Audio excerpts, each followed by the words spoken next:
Hey everybody, welcome back for another Nutrition Bites. My name is Kate Watts. I'm a registered dietitian nutritionist with Cone Health, and today we're talking about getting back on track with healthy eating.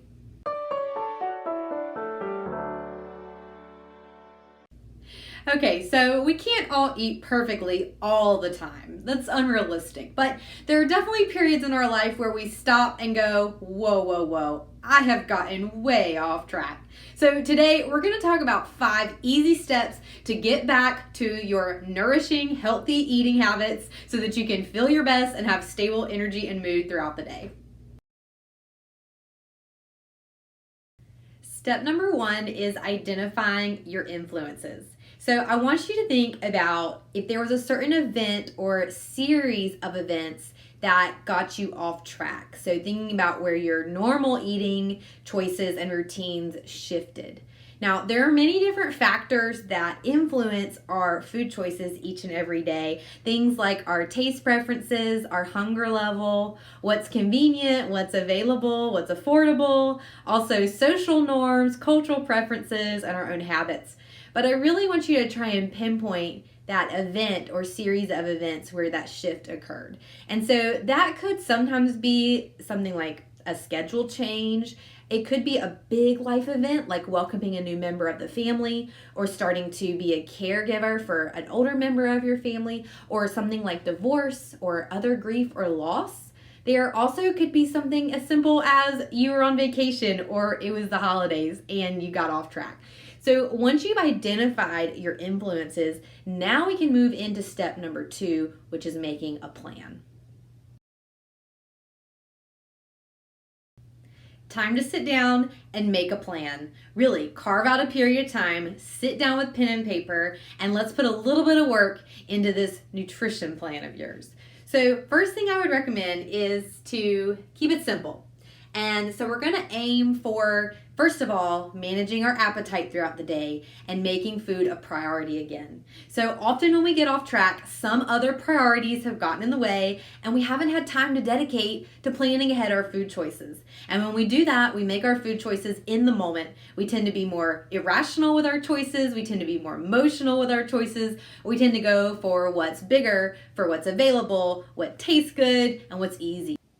Planning ahead allows us to prioritize our health and nutrition goals. So when we look at our week ahead and we decide which nights we have time to cook, which nights we maybe need to plan on leftovers or an easy crock pot meal, versus maybe some nights where we do plan on eating out and we can even look ahead at menus, choose some items that align with our goals. So this process of planning ahead allows us to reduce the number of food decisions we have to make in the moment throughout a busy week. And that is really going to increase our self-control. Now, when we're planning ahead, you also want to think about what has worked well for you in the past.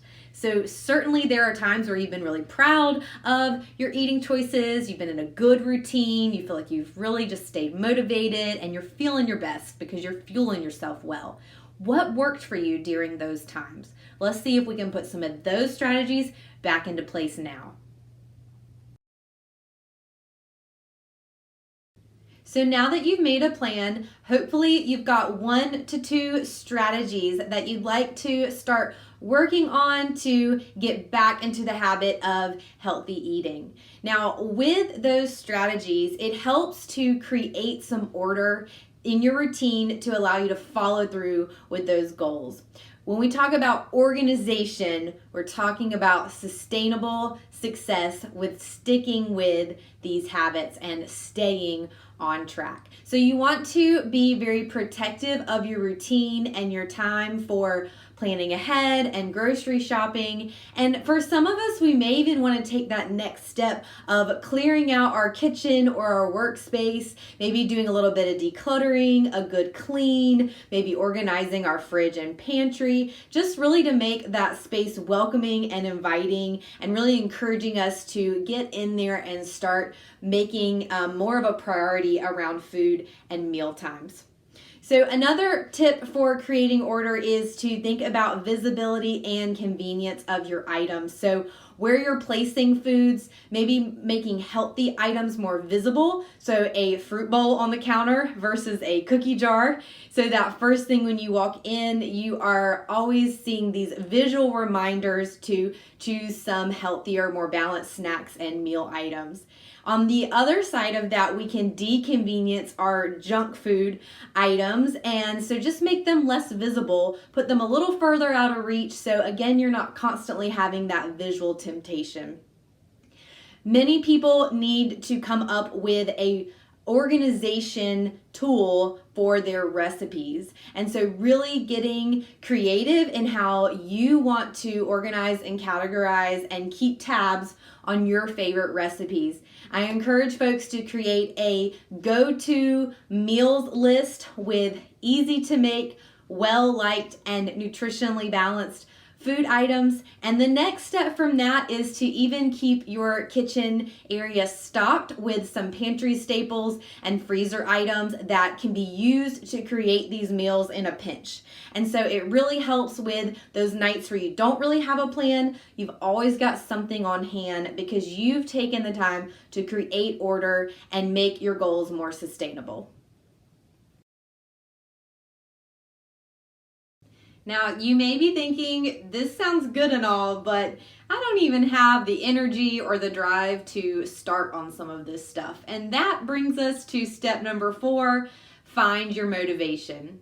When we talk about finding your motivation, we're really wanting you to look at the why of healthy eating. Why is this important to you, and how is it worth the effort? So some people will think of really short-term goals, like maybe a certain health outcome or just feeling more energized and less sluggish.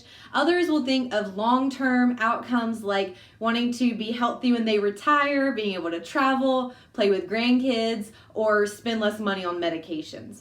So think about your why and really focus on these changes as a process. Even taking that next little step to getting back on track is going to hopefully provide a little momentum, a little reward of, okay, I took the first step. It'll motivate you to keep going.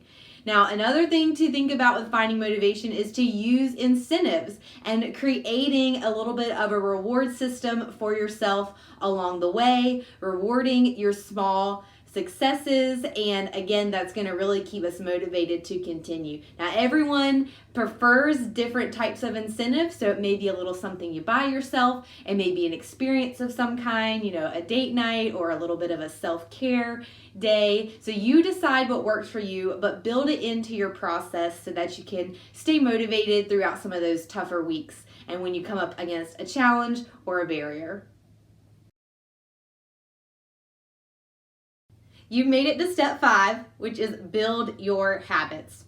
Now, our really main intention here is to help make those goals of yours a much easier choice. So think through what strategies you've chosen, and in the past, what have been your barriers or challenges to be successful in those areas. And we really want to brainstorm around how we can overcome some common challenges that we run into. This is also a really great time to build your support system. So letting people know what your goals are and that you're working at getting back on track with your healthy habits. Let them know how they can help and encourage them to join in with you. Once we build habits, those choices become much easier. They are ingrained in our routine, and we don't have to use as much willpower to follow through with those habits. I hope that these 5 steps were helpful in getting you back on track, and I'll see you next time.